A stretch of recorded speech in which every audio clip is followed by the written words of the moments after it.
Trong đời sống, những con số không chỉ mang giá trị toán học mà còn là biểu tượng văn hóa, triết học và tâm linh. Một số được yêu thích vì sự may mắn, một số được kiêng kỵ vì mang điểm xấu. Nhưng trong tất cả, số 5 là một biểu tượng nổi bật, hội tụ những giá trị sâu sắc về sự cân bằng và hài hòa. Hôm nay, chúng ta cùng khám phá ý nghĩa của số 5 trong hai bối cảnh quan trọng, Phật giáo và văn hóa Việt Nam. Tại sao số 5 được xem là biểu tượng của đạo đức, cấu trúc cuộc sống và sự hoàn thiện? Hãy cùng đi sâu vào những tầng nghĩa ẩn chứa trong con số này để nhận ra giá trị mà nó mang lại trong cả tinh thần và đời sống. Đừng quên chia sẻ cảm nghĩ của bạn dưới phần bình luận và ấn thích nếu bạn thấy nội dung này hữu ích nhé. Số 5 trong Phật giáo, cánh cửa dẫn đến giác ngộ. Phật giáo không nhìn nhận các con số chỉ đơn thuần là biểu tượng, mà còn gắn chúng với những triết lý sâu sắc về sự tu tập và sự vận hành của đời sống. Trong bối cảnh này, số 5 nổi lên như một con số đầy ý nghĩa, mở ra cánh cửa cho hành trình giác ngộ. Ngũ giới, kim chỉ nam của đạo đức và hòa bình. Ngũ giới là 5 điều giới luật cơ bản mà bất kỳ người Phật tử nào cũng cần tuân thủ. Tuy nhiên, những giới luật này không được đặt ra để ràng buộc hay giới hạn con người, mà đóng vai trò như một ngọn đèn soi sáng con đường đạo đức. Không sát sinh, không trộm cắp, không tà dâm, không nói dối, không sử dụng chất kích thích. Mỗi giới luật đều hướng con người đến việc tạo dựng một cuộc sống lành mạnh, hài hòa và tôn trọng lẫn nhau. Ví dụ, việc không sát sinh không chỉ đơn thuần là bảo vệ sinh mạng của các loài sinh vật mà còn nuôi dưỡng lòng từ bi trong mỗi chúng ta. Lòng từ bi ấy không chỉ mang lại hòa bình cho những người xung quanh, mà còn giúp tâm trí chúng ta được thanh thản, không vướng bận bởi cảm giác tội lỗi hay nỗi đau do gây tổn hại. Tương tự, các giới luật khác như không trộm cắp hay không nói dối đều mang một ý nghĩa sâu xa hơn là sự tuân thủ luật lệ. Chúng giúp con người duy trì sự tín nhiệm, giữ gìn các mối quan hệ xã hội và đặc biệt là tạo dựng lòng tự trọng. Khi một người sống đúng với ngũ giới, họ không chỉ tránh được các hậu quả xấu trong đời sống, mà còn tiến gần hơn đến sự tự do trong tâm hồn.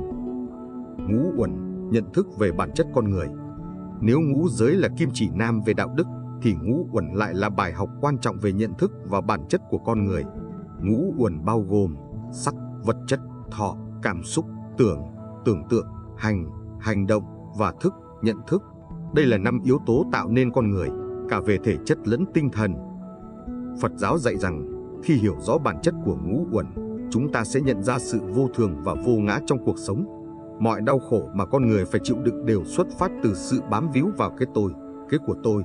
Ví dụ, chúng ta thường bám vào hình ảnh bản thân, sắc và cảm thấy đau khổ khi ngoại hình không còn như ý muốn. Hay chúng ta gắn bó với cảm xúc vui, buồn, thọ và rơi vào trạng thái bất mãn khi những cảm xúc ấy không còn tồn tại. Khi nhận thức được rằng ngũ uẩn chỉ là những hiện tượng tạm thời, chúng ta sẽ bớt dính mắc và học cách buông bỏ. Buông bỏ không phải là từ bỏ mọi thứ, mà là giải phóng bản thân khỏi sự trói buộc của những khái niệm sai lầm. Đó chính là con đường đưa con người đến giác ngộ và bình an thực sự. Số 5, hình ảnh của sự giải thoát và tự do. Từ ngũ giới và ngũ uẩn, số 5 trong Phật giáo trở thành biểu tượng của sự giải thoát và tự do. Sự tự do này không nằm ở những giá trị vật chất, mà xuất phát từ nội tâm. Khi một người sống đúng với ngũ giới, họ tránh xa những hành động dẫn đến khổ đau. Khi họ hiểu rõ ngũ uẩn, họ buông bỏ những ảo tưởng về bản thân.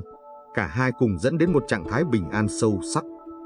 Hãy thử suy nghĩ, nếu chúng ta có thể tuân thủ ngũ giới, nhận thức sâu sắc về ngũ uẩn và áp dụng chúng vào đời sống, liệu cuộc sống của chúng ta có trở nên ý nghĩa hơn không? Đừng ngần ngại chia sẻ suy nghĩ của bạn dưới phần bình luận và bày tỏ quan điểm của mình.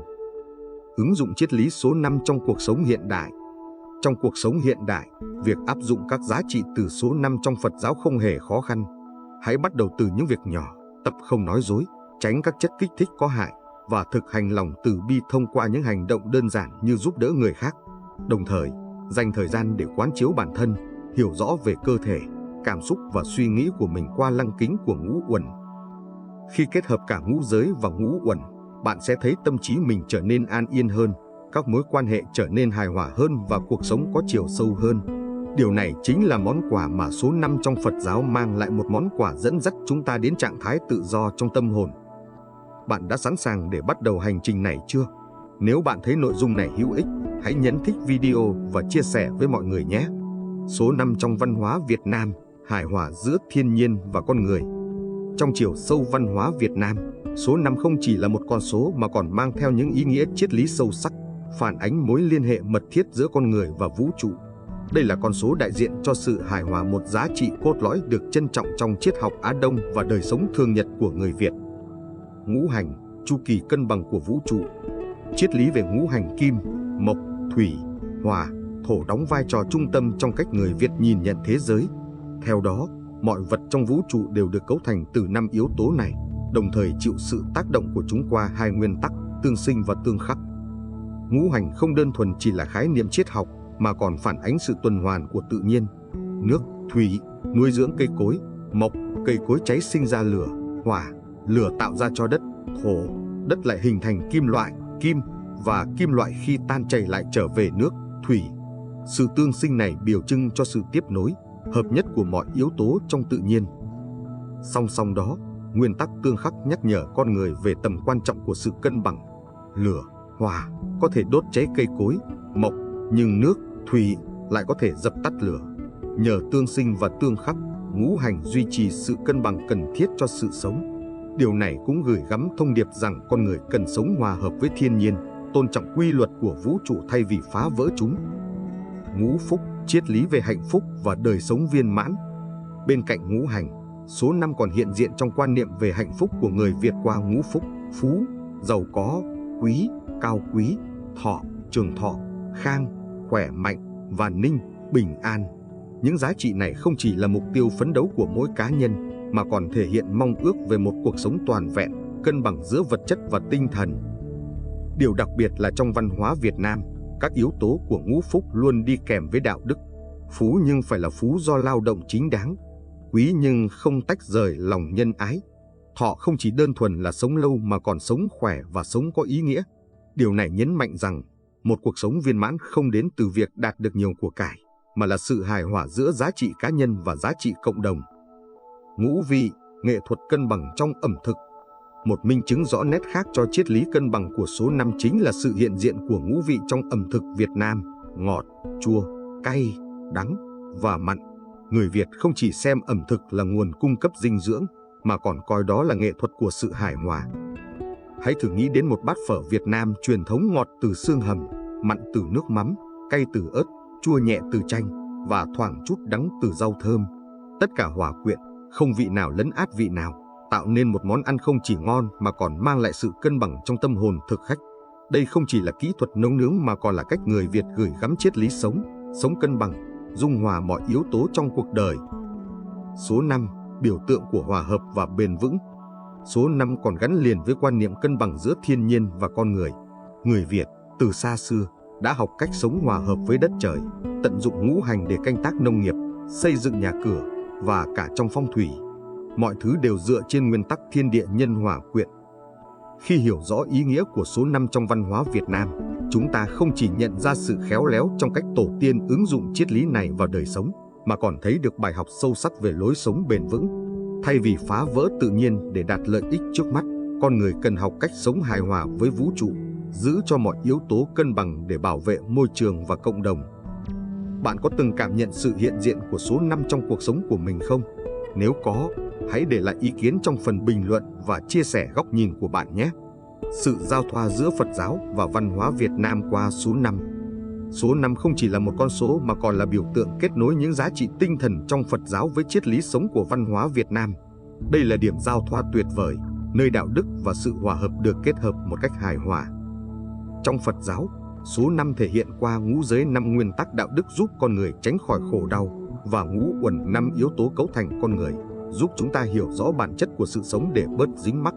Tương tự, trong văn hóa Việt Nam, số 5 gắn liền với ngũ hành kim, mộc, thủy, hỏa, thổ, biểu tượng của sự cân bằng trong vũ trụ, và ngũ phúc: phú, quý, thọ, khang, ninh, đại diện cho hạnh phúc trọn vẹn.